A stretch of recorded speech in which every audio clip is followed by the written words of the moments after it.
G'day everybody, good to be with you again, and on this cold and windy rainy day here in Sunbury. I'm not sure what it's like in your neck of the woods, but it is cold. There's more to come, I hear. This week I was thinking about Jacob and Esau, and in particular Esau, who as a young man made a rash decision about his birthright. You'll recall in Genesis that one day he came in from hunting. He was absolutely famished. Jacob was making a nice stew. He said, "I want some of that, and I'm famished."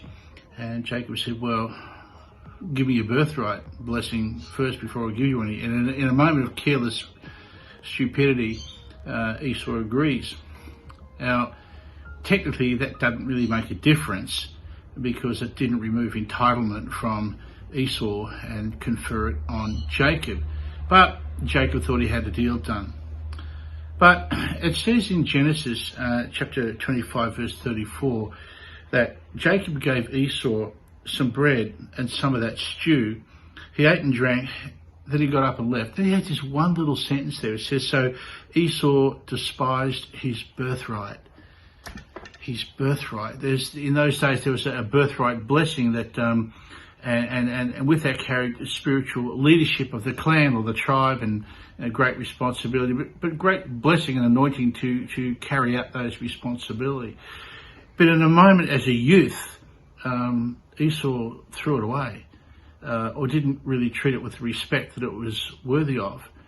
I was pondering that this week, and I began to think about the number of people over the years I've met who did a bit of an Esau, because a lot of the time they didn't understand what it is they had from God, what it is God gave them, and what happens is if you don't understand what God gives you in a prophetic word or a blessing or whatever it might be, if you don't understand that, you're not going to value it.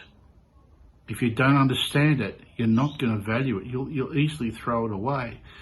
And so what's the point, you might ask? Well, the point is simply this. There's a lot going on for a lot of people in our churches right now. God's speaking very clearly, people having dreams and visions and prophetic words, and a lot of awakening to what he's doing in the moment, and so on and so forth. You know, some of that you might not understand, but what I would urge you to do is not do an Esau, just throw it away because you don't fully understand it. We know from the rest of the Esau story that later on in his life, about 45 years of age, when old Isaac was passing away, and it was time to get that birthright blessing. By then he had begun to understand what that birthright blessing was all about. But when he went to get it, it had been given away. And he cried just bitter tears over that. It was just no way he could get that back. Once that blessing was released, it was gone. The point is, many times God will speak to you in the Word, or through a prophetic word, or a word of encouragement from another brother or sister, or from a message, a sermon, or whatever it might be. And in the moment we kind of moved a little bit, but after a while we kind of forget about it. We don't quite understand it, and so we don't value it, although it can be very, very important. So here's what I want to encourage you to do.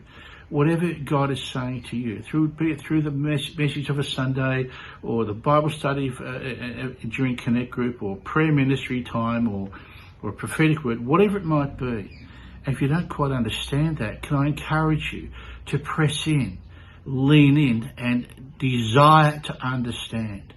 And the Spirit of God will give revelation to that. He'll give enlightenment about those things if you press in with a heart that really wants to know in a righteous way what this thing means. Often if something's complicated, we're just prepared to throw it away because beneath the inquiry, beneath the effort to make inquiry and gain understanding, there is the value, but sometimes it's missed. Sometimes we need to go through a process of learning to understand before we can really value what God's given us. How many times in our lives we look back, we said, you know what, if I had known now what I knew then, and too late. Press in when God speaks. desire and pray, Lord, give me understanding here. I want to know. I never want to trash something that you're giving me because I don't quite understand it. Well, be encouraged with that word this week, because I think the Lord's going to start saying a few things to a few people in these next 2 or 3 weeks. There's a prophetic sense that I'm picking up, and others too. God has got plenty to say. It might sound difficult, it might not quite make sense, but don't throw it away. Value it, even though you don't understand it. Well, that's all for this week. I hope you're all doing well, and there's a light getting brighter at the end of the tunnel in terms of restrictions, so we're looking forward to what the next 2 or 3 days will hold. May God bless you until I see you again. Bye-bye.